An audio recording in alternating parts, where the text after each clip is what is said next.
Olá, pessoal. Vamos fazer a revisão na nossa prova, né? Fazendo as listas que vocês vão entregar no dia da prova, tá? Então, essa é a nossa aula assíncrona, né? Então, já vai servir também como uma reposição, né? Para nossas aulas fecharem ali no final do semestre, beleza?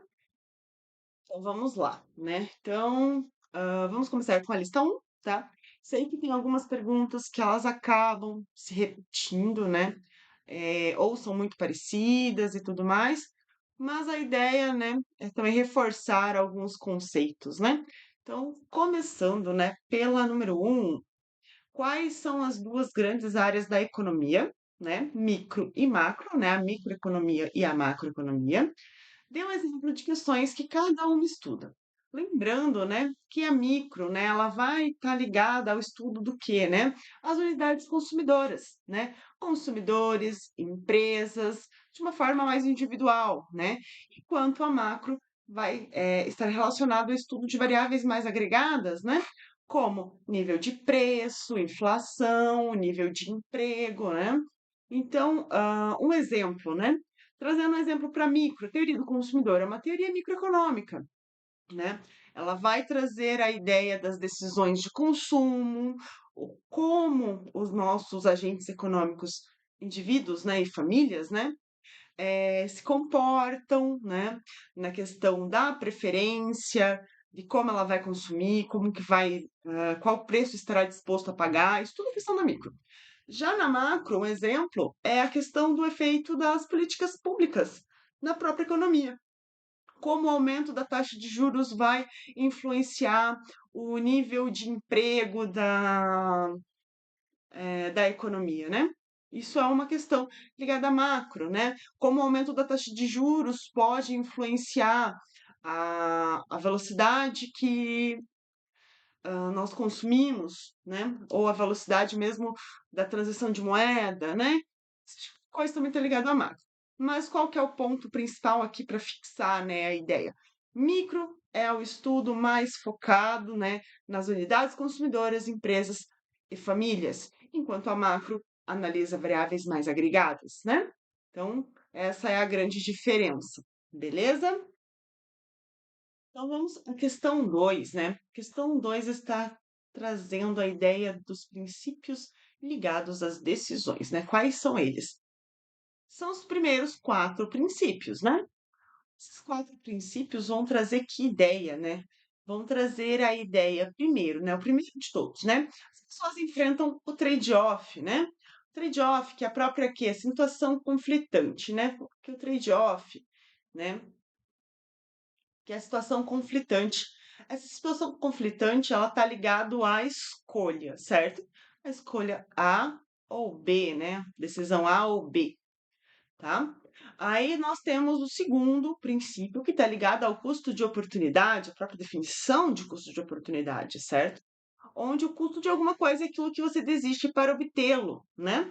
Então, qual é o custo de oportunidade? O custo de oportunidade vai estar ligado à perca.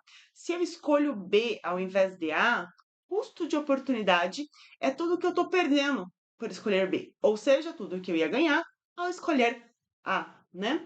O exemplo que a gente sempre usa, né, de ir até a faculdade, assistir uma aula, né? Qual é o custo de oportunidade? O custo de oportunidade é tudo que você perde por ter ido à aula, né? Se você fosse ficar em casa, você perde o seu tempo de descanso, né?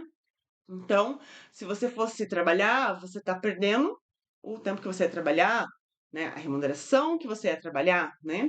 Isso já entra aqui a questão 4 junto, já a gente já pode comentar sobre ela junto, né?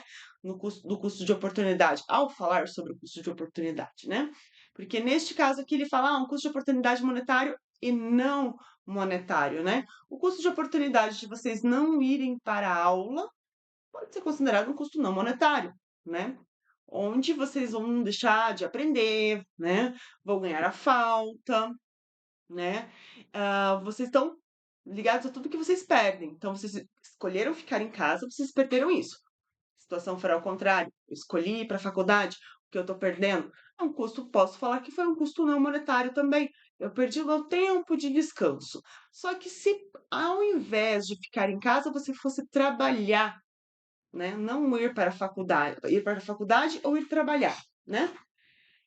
Neste caso, você ir para a faculdade teria um custo de oportunidade ligado ao monetário, porque você não iria receber por aquelas horas de trabalho, né? E nesse caso também seria um não monetário, né? Um custo não monetário? Poderia sim, porque tudo está ligado, né, à decisão. Então, eu decidir não ir trabalhar para ir para a faculdade. O que que eu perco? Qual que foi o custo de oportunidade não monetário nesse sentido? Talvez a confiabilidade do meu chefe, talvez a questão até do como os colegas vão me ver, porque eu faltei no trabalho, esse tipo de coisa, tá? Que vai estar ligado ao custo não monetário. O monetário é dinheiro mesmo que você perde. Ao invés de trabalhar, né? Eu fui para a faculdade, não vou receber as horas trabalhadas. Beleza? Falando do terceiro princípio, né? Ligado às decisões, esse princípio nos traz a racionalidade, o pensamento marginal, né? Então, o princípio da racionalidade, onde nós todos somos seres racionais, seres que vão estar trazendo, né, para suas decisões a análise de custo e benefício marginal.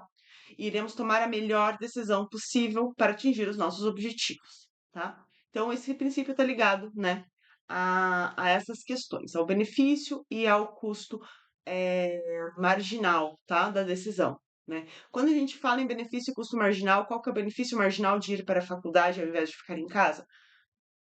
É a aula que eu vou assistir, é a falta que eu não vou levar, né? Enquanto, né, o benefício, o custo marginal, né? O custo marginal e o custo de oportunidade são distintos, né, os seus conceitos. Sempre é bom, né, relembrar isso. Porque que o custo marginal, qual que é o custo marginal de eu ir para a faculdade? Esse custo vai estar envolvendo os custos que você vai ter ao ir para a faculdade, tá?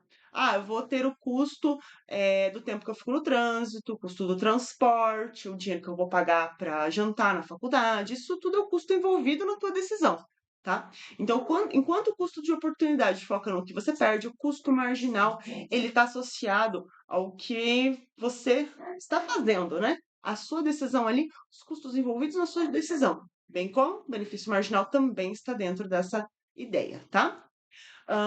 O último, né? O quarto, né, princípio. Então, os princípios ligados às decisões é o 1, o 2, o 3 e o 4, tá? O 4 está ligado aos incentivos, né? Então, o incentivo vai ser o que vai mover as pessoas a agirem dentro do mercado, né? O incentivo é sempre bom reforçar, o incentivo não é só algo positivo, né? Ele pode também ser o medo de uma punição, né? Não vir para a faculdade tem algum incentivo? Tem, ganhar falta, né? Então, isso aí é o medo de uma punição, é considerado uma punição você ganhar falta. Então, aí está o incentivo para você ir para a faculdade, tá? Então, nós temos os incentivos como algo fundamental dentro da economia, porque sem ele a gente não tem o próprio funcionamento, né? Porque a gente não vai ter ação dos agentes se não tiver incentivo. O aumento do preço é um incentivo? Sim, é um incentivo para os demandantes deixarem de consumir e os ofertantes aumentarem o seu consumo, aumentarem sua produção. É tudo incentivo. E a resposta dos agentes vai ser diferente. Aqui entra 6 também, né? Já dá para falar das 6, né? Qual a resposta esperada dos agentes ao aumento do preço do produto, né? Qual é a resposta esperada, né? Quem demanda diminui, quem oferta aumenta, né? Então, a gente tem essa resposta esperada dos dois agentes econômicos, famílias e empresas, ok? Então, agora vamos para o 3, né? Exemplo, né, de trade-off na sua vida cotidiana, né? O trade-off é uma situação conflitante, então, vários que a gente enfrenta todos os dias, né? Comprar uma roupa, uma comida, comprar determinado calçado ou uma jaqueta. Uma situação conflitante onde a gente precisa tomar uma decisão, né? Tomar café ou chá, vir para a faculdade ou não vir, ir trabalhar ou não ir, né? Ahn, Começar a fazer a faculdade agora ou deixar para outro ano, são todos trade-offs que a gente passa pela nossa vida, né? Acontece de forma comum, né? Vamos à quinta questão. Benefício marginal da água é grande ou pequeno? Isso ocorre em todas as situações? O benefício marginal, né, que está ligado às decisões, está ligado ao princípio da decisão, ele vai estar ligado em especial ao quê? À disponibilidade, né? Então, ele ser grande ou pequeno está ligado à disponibilidade. Então, benefício marginal da água, de forma geral, podemos colocar que ele é pequeno, né? Por quê? Porque eu tenho a disponibilidade, ele está ali em abundância, né? É muito fácil a gente conseguir ter acesso a essa água a qualquer momento. Agora, isso ocorre em todas as situações? Não, porque se eu tiver em um local onde existe escassez de água, o benefício marginal dela vai ser maior, né? Então, quando fala em benefício marginal, a gente sempre tem que pensar também na escassez. Quando eu falo qual produto tem um benefício marginal maior, né? É aquele que eu tenho mais escasso, tá? Não, também vai estar ligado à utilidade desse produto, claro, a água a gente não vive sem, mas se eu tiver disponibilidade desse produto, então o benefício vai ser pequeno, porque é muito fácil conseguir, né? Eu tenho essa disponibilidade, né? Questão 7. Qual o benefício do comércio para os agentes econômicos, né? Isso está lá nos nossos princípios também.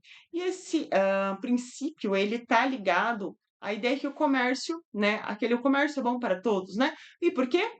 Devido à especialização. Não? Então, o comércio, ele vai ser benéfico aos agentes econômicos devido à especialização que ele vai trazer.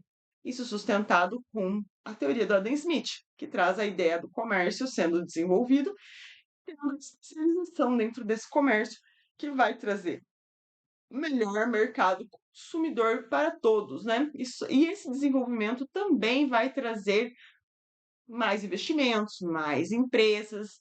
Então, o comércio é bom devido à sua especialização. Todos acabam ganhando de alguma forma, né?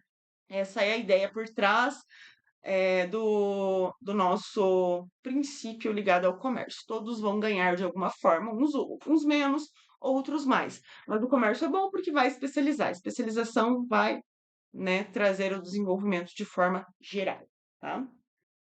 Então agora vamos para a questão 8, né? Por que a emissão de moeda aumenta a inflação? Nesse caso que a gente pode linkar junto com até mesmo com essa 11 aqui, na verdade, né? De que forma a inflação e o desemprego se relacionam, né? Esses dois vão estar presentes dentro dos últimos dois princípios, né? Princípio onde a emissão de moeda aumenta o nível de preços e, consequentemente, a inflação, né? E por que isso acontece, né? E daí aqui também de que forma vai estar relacionado, né, os dois.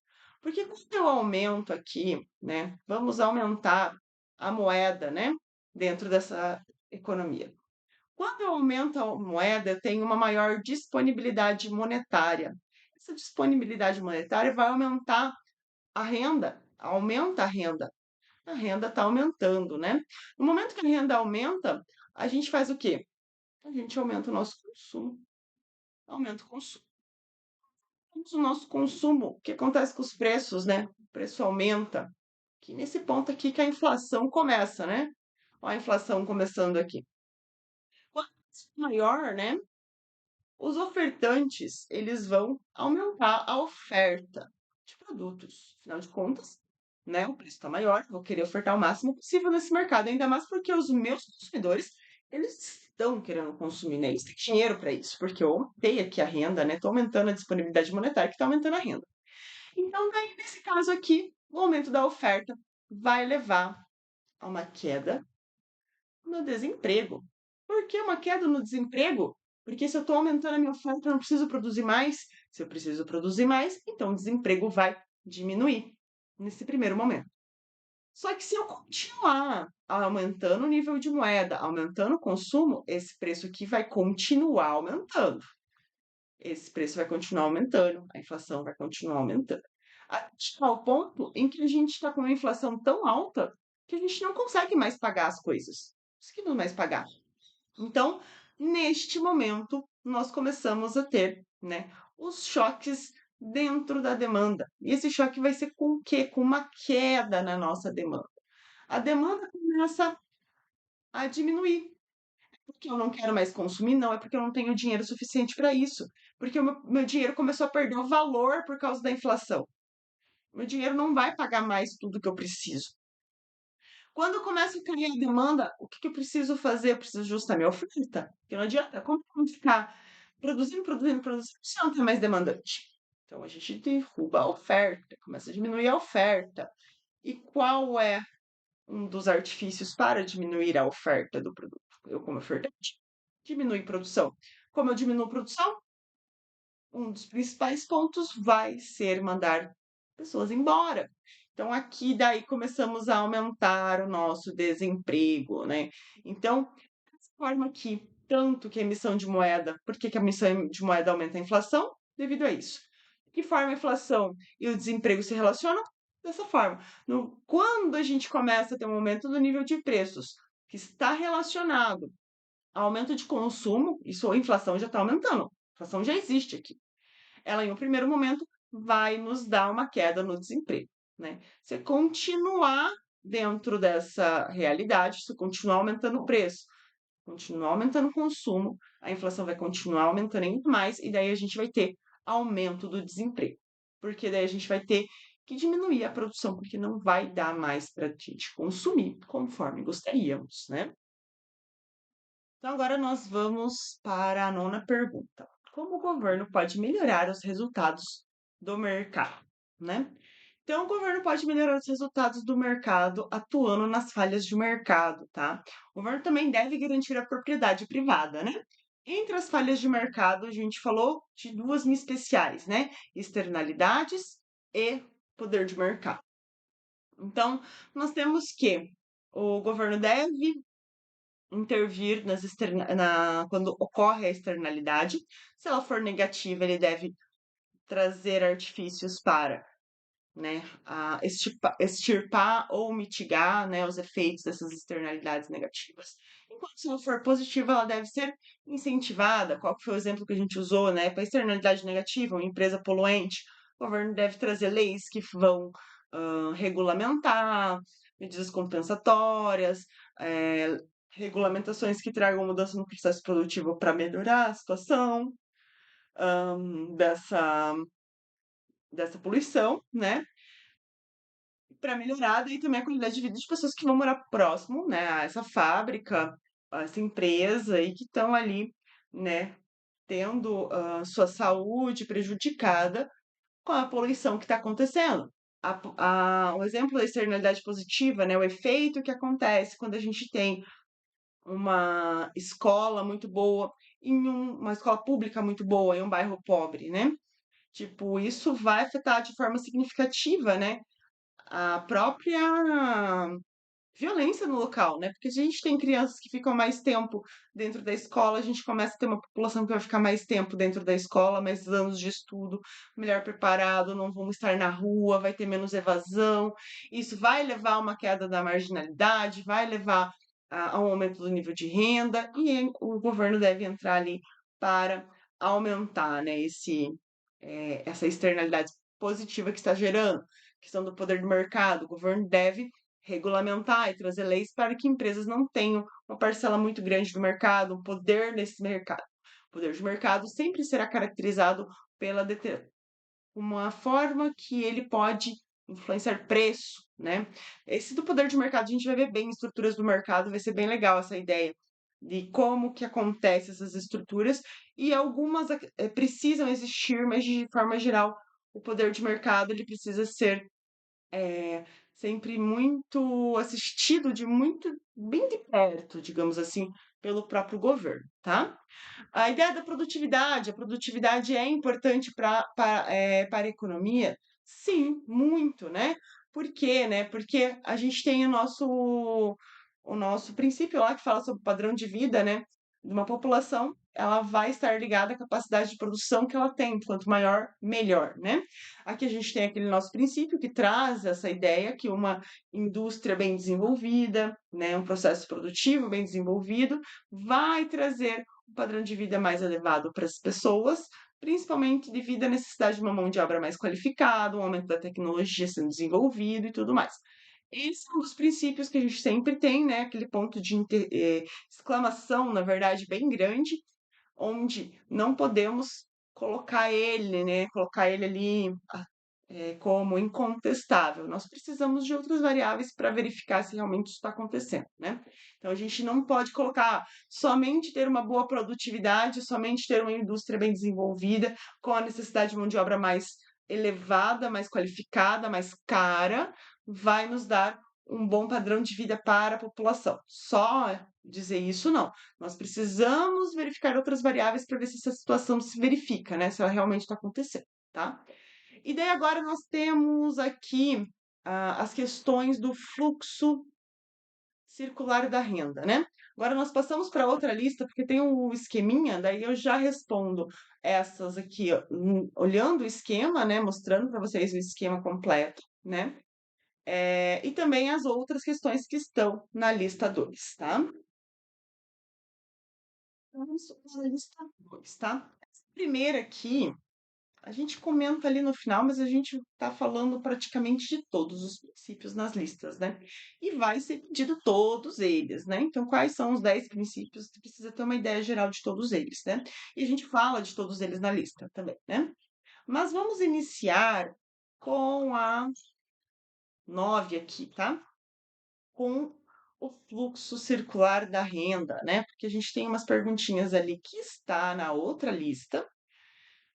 Então, vamos começar aqui, o fluxo circular da renda, tá? O 12 da lista um, né, traz qual a diferença entre o fluxo monetário e real, né? Qual é o fluxo monetário, qual é o fluxo real aqui, né? O laranja é o fluxo monetário, tá? Enquanto o azul aqui é o fluxo real, tá? Então, o fluxo monetário e o real, qual é a diferença entre eles? O monetário vai estar ligado à remuneração, tá? A remuneração a quê? Bens e serviços e fatores de produção. Enquanto o fluxo real, ele está ligado a essa troca, tá? A própria troca efetiva em si, tá? Qual é o fluxo real das empresas com o mercado de bens e serviços? É a oferta de bens e serviços. Qual é o fluxo monetário? A receita, valor que eles recebem, venda dos bens e serviços que estão ofertando. Aqui, as famílias. Qual o fluxo real entre as famílias e o mercado de fatores de produção? No caso do trabalho, né? Nós temos a oferta do fator de produção, trabalho, essa oferta, eu estou ofertando a minha mão de obra no trabalho. Esse é o fluxo real. Quanto, né, o fluxo monetário aqui é o recebimento do salário, a renda que ele recebe aqui, né, das empresas, tá? Então, essa é a diferença entre fluxo real e fluxo monetário, tá? Então vamos para a 13 da lista um, como as famílias interagem no fluxo circular da renda com as empresas, né? Então aqui, famílias, né? As famílias estão aqui, como elas estão interagindo com as empresas, né? Elas vão interagir com as empresas através do mercado de fatores de produção, ofertando fatores de produção como trabalho, né? As empresas vão demandar esse fator de produção para as famílias. Vão receber em troca seus salários, né? A empresa, em troca do fator de produção que está utilizando, ela vai pagar, então, para as pessoas o salário. Como mais elas estão interagindo, né? As empresas vão produzir os bens e serviços, ofertar no mercado de bens e serviços, as pessoas vão dar estes serviços. A interação, né, monetária, nós vamos pagar, nós como famílias e indivíduos pagamos os bens e serviços e as empresas recebem por esses bens e serviços. É assim que eles interagem. As famílias as famílias e as empresas vão interagir de que forma, né? Ofertando fatores de produção, a família vai ofertar fator de produção, a empresa vai demandar. Em troca disso, a empresa paga o salário para as famílias, tá? E no mercado de bens e serviços, as famílias demandam bens e serviços, enquanto as empresas ofertam, né? Aquela produção que usou a mão de obra ali das famílias, vai trazer esse bem e serviço para o mercado. E as famílias vão consumir, tá bom? E vão pagar por isso. Então, assim que elas vão interagir, tá? Que temos na lista 2, né, a letra A, né, qual a forma que as famílias se relacionam com o setor externo no fluxo, né? Falando também de interação, né, das famílias, né, como que ela se relaciona com o externo, né? Através da importação. Então, as famílias vão se relacionar com o setor externo na importação, tá? Próxima pergunta. Como o 14, né? Vamos para o 14, tá? Da lista 2.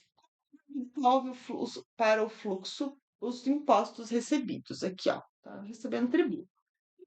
Que também das empresas, né? Só não tem uma setinha, mas as famílias e as empresas pagam tributos. Como que o governo devolve? Através dos gastos. E como ele gasta esse dinheiro, né? Gasta trazendo serviços como saúde, educação, transporte para as pessoas. Então, o gasto do governo ali para fornecer os serviços, né, que ele deve trazer para a população. Também financia políticas públicas, né? Então, é assim que o governo devolve o dinheiro para o ciclo, o fluxo circular da renda, né? É assim que ele vai devolver, beleza? Vamos para a questão 15 da lista 1, tá? Como as famílias podem alocar, né, seus recursos no fluxo circular da renda completa, tá? Eu sei que tem um pode extra ali, tá escrito errado mesmo, tá? Mas vamos focar aqui na resposta, né? Como uma família vai alocar no completo? Esse aqui é o fluxo completo, tá, gente? Então, famílias, o que elas podem fazer com a sua renda? Elas podem poupar, elas podem pagar impostos, elas podem demandar bens e serviços, né, consumir no mercado interno, e elas podem fazer importação. São as quatro formas que elas podem alocar a sua renda aqui nesse fluxo, tá? Circular da renda completa, tá? Então é poupança, consumo interno, né, de bens e serviços, tributos e importação. Assim que ela pode alocar a sua renda, tá? A 16 ali, né, a gente já respondeu, né? Respondemos falando ali quando falamos da 13, né? Basicamente a mesma coisa, né? Não muda nada, né? Porque ali eu coloquei famílias, né? Se interage com a empresa, e daí embaixo tá a empresa se relaciona com as famílias, né? Só que tá dizendo quais mercados, né? Os mercados é bens e serviços e fatores de produção, e eles vão interagir da forma que a gente já comentou anteriormente, tá? Aqui na letra A, né, da lista 2 a gente já respondeu, né? Qual a forma que as famílias se relacionam com o setor externo, né? É importando, né? Trazendo a importação aqui. Vamos ver o que mais temos aqui. A B, né? Exemplo de investimento no sentido econômico que as empresas podem fazer, né? Das empresas. Lembrando, o que é investimento no sentido econômico? É um investimento com capacidade de geração de riqueza, né? Então, é um investimento ativo, podemos dizer assim. Então, como as empresas, um exemplo, né, de um investimento produtivo que as empresas podem fazer? Comprar uma máquina nova, aumentar a tecnologia, né, treinar os funcionários para usar uma nova tecnologia. É assim que ela vai aumentar. Por quê? Porque esse investimento vai ter capacidade de aumentar a produção, de gerar riqueza, tá? Até lembrando, né, que o investimento no sentido econômico é diferente do investimento no sentido de mercado, que a gente fala, vou fazer um investimento numa ação, né? De forma geral, o investimento em ações não é um investimento, né? Na verdade, é uma negociação de um bem. Ele só será um investimento no sentido econômico no momento em que a empresa vai abrir, né, o seu capital, no IPO, né?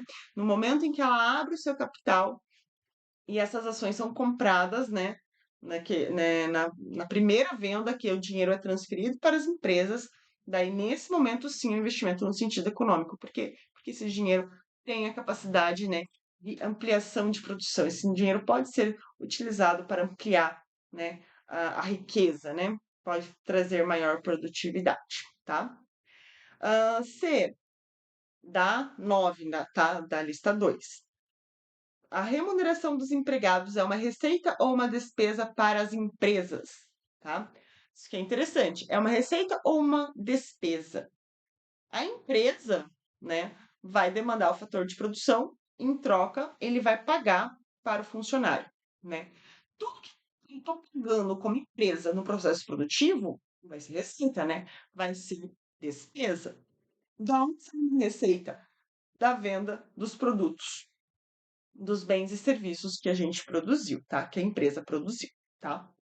A poupança das famílias é utilizada para consumir qual tipo de bens ou serviço? Nesse fluxo, a gente não tem mais nada dentro dessa teoria, a gente só tem esse fluxo. O que que as famílias vão fazer nesse sentido? O que elas vão fazer com o dinheiro da poupança? Nada. Ela não vai fazer nada com o dinheiro da poupança. Então, ela não será utilizada para consumo. Consumo é algo, dinheiro que ela está gastando aqui, ó, nesse mercado aqui, tá? Consumindo aqui, né? Ficou meio estranho isso aqui, mas deixa eu arrumar. Ela está consumindo aqui. Ela está consumindo aqui. Mas aqui ela não está consumindo. Aqui também ela não está consumindo, né? Porque pagamento de tributo não é consumo. Então, ela não consome a poupança. É exatamente isso que define a poupança, né? O valor, a parte da renda que as famílias, os indivíduos deixam de consumir, né? Eles não vão consumir essa parte da renda, tá? As esses serviços altera a demanda ou a oferta de bens e serviços na economia, né, interna. Então, eu estou exportando, né? As empresas fizeram lá a sua produção, elas produziram, né? Fizeram a sua produção, ok, bonitinho, e vai exportar. Então, ela vai aumentar ou diminuir, né? A oferta de bens e serviços, né? Vai alterar, na verdade, a demanda ou a oferta, né? Ela vai alterar, claro, a oferta, mas ela aumenta ou ela diminui a oferta? Ela diminui a oferta dos produtos dentro da economia interna, né, nacional. Por quê? Porque parte dessa produção, ao invés de ir para cá, ela está indo para cá. Então, o que acontece? A exportação de bens e serviços vai alterar a oferta, tá? De que forma? Diminuindo. Então, o produto que eu produzi aqui, ao invés de colocar dentro do mercado de bens e serviços normal ali, eu vou mandar para fora. Não será consumido no mercado interno, ok?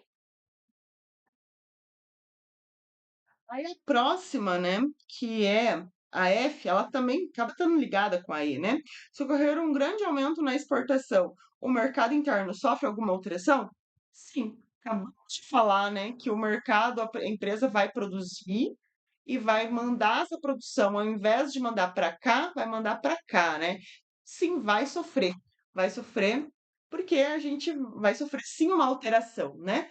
Aí o sofrimento, no sentido do sofrimento mesmo, vai acontecer se a gente só exportar o produto, né? Que daí vai ter um desabastecimento do mercado interno, tá?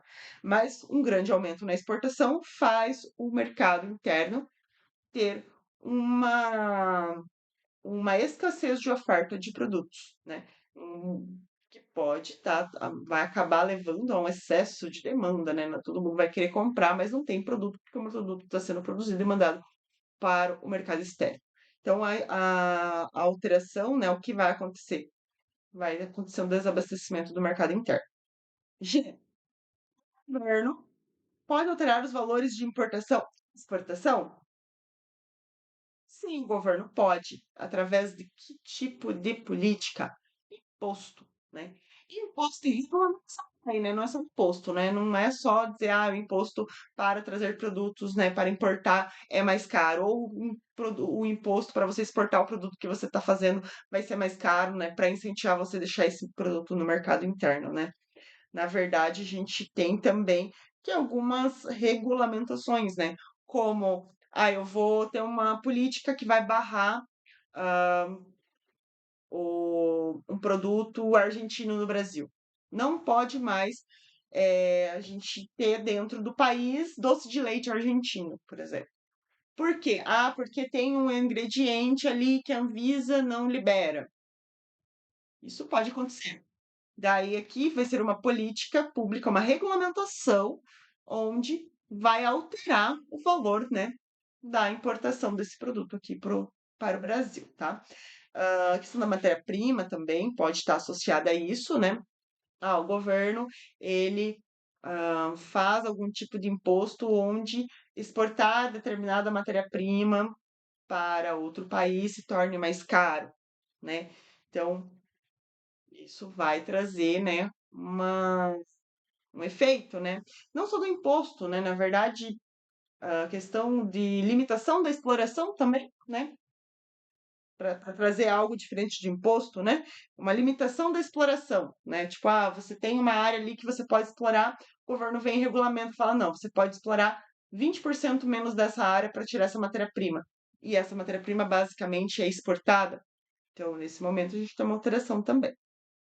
O mercado de trabalho, a última aqui da 9. O mercado de trabalho é um exemplo de mercado de bens e serviços ou fator de produção? Fator de produção, né? Então, o mercado de trabalho aqui, né?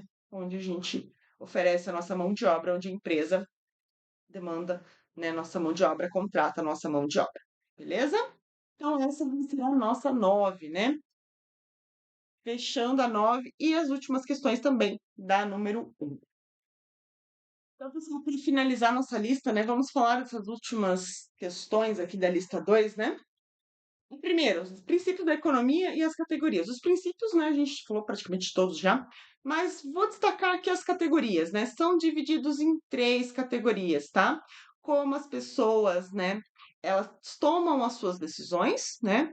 Como as pessoas interagem e como a economia funciona como um todo, tá? As três categorias, tá? Aqui está sendo dividido.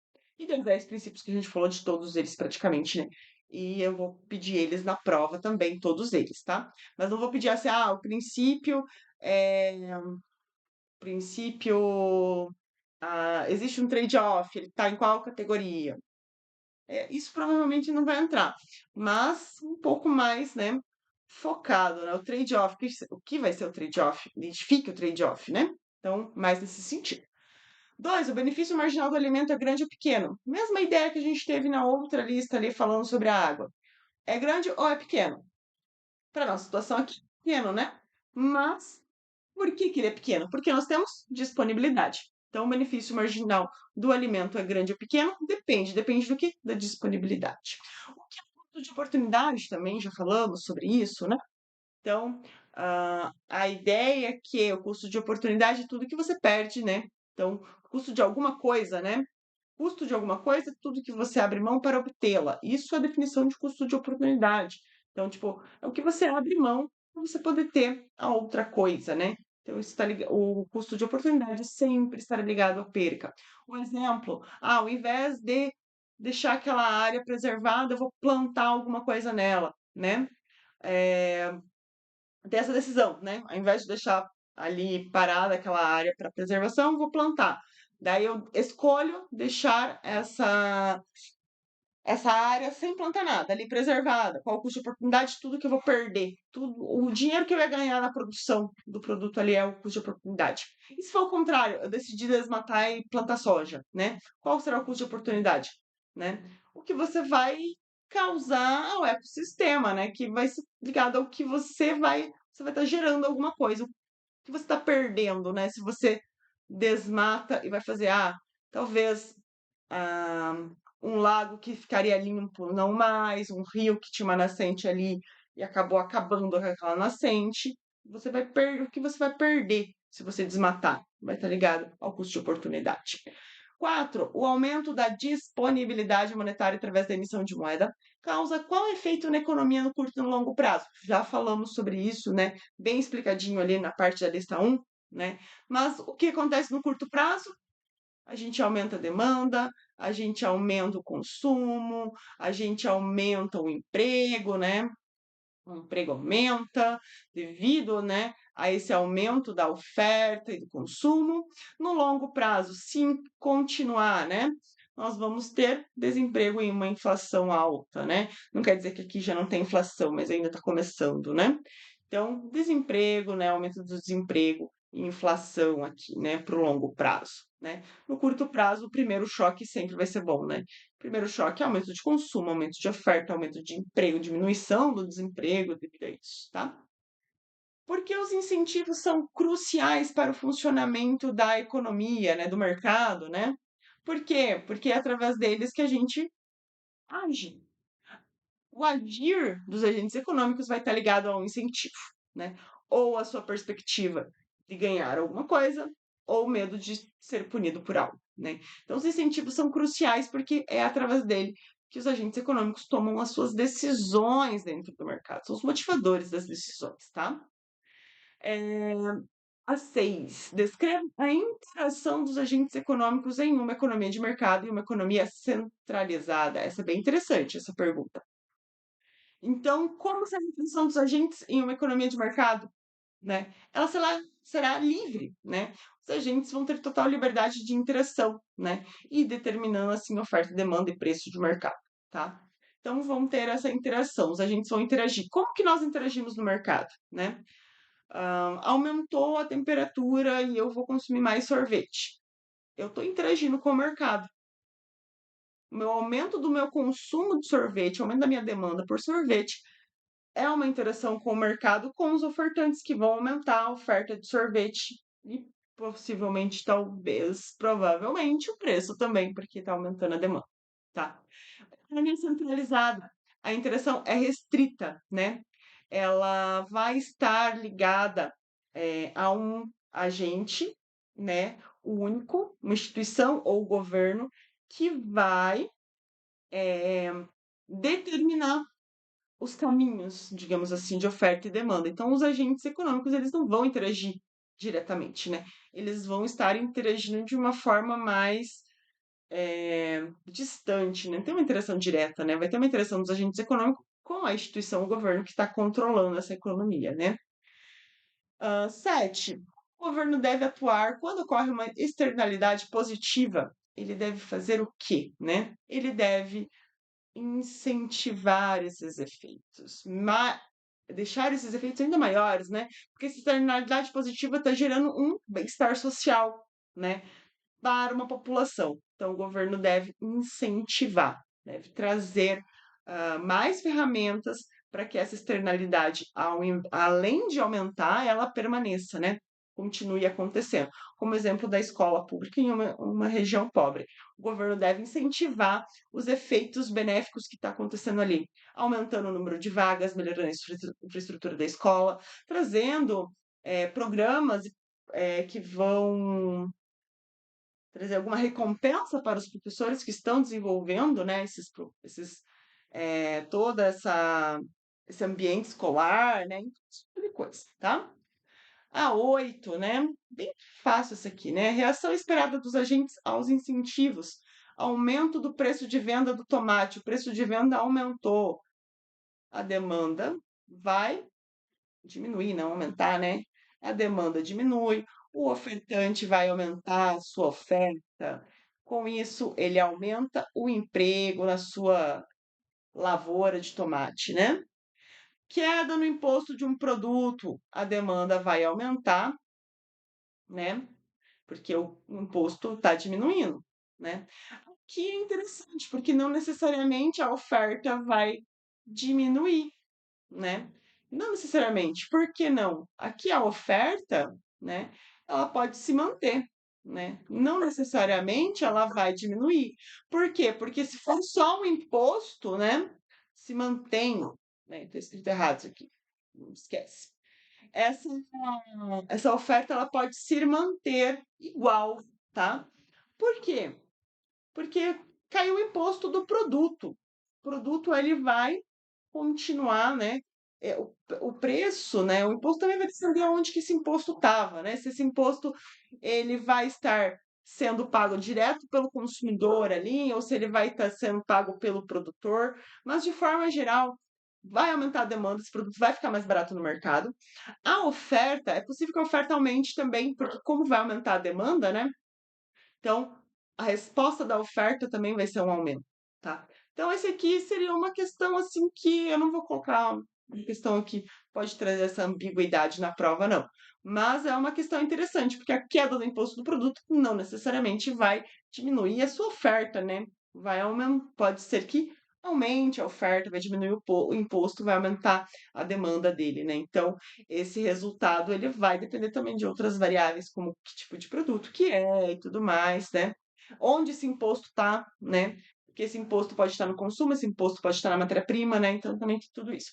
Essa parte também, né, traria outras questões, né, envolvidas, né? Porque esse aumento aqui do preço, ele aconteceu por quê? Ele aconteceu porque choveu muito e não tem tomate disponível? Daí, nesse caso aqui, a oferta não vai aumentar, porque não tem para onde aumentar.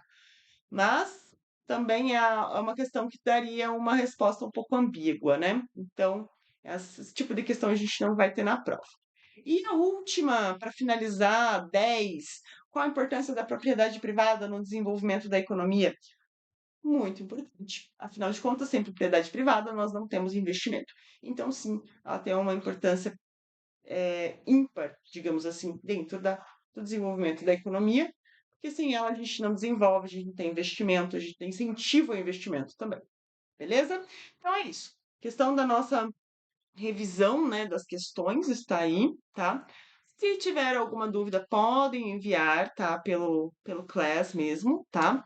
E daí na sexta-feira, a entrega das listas, tá? E a nossa prova. Beleza? Até mais.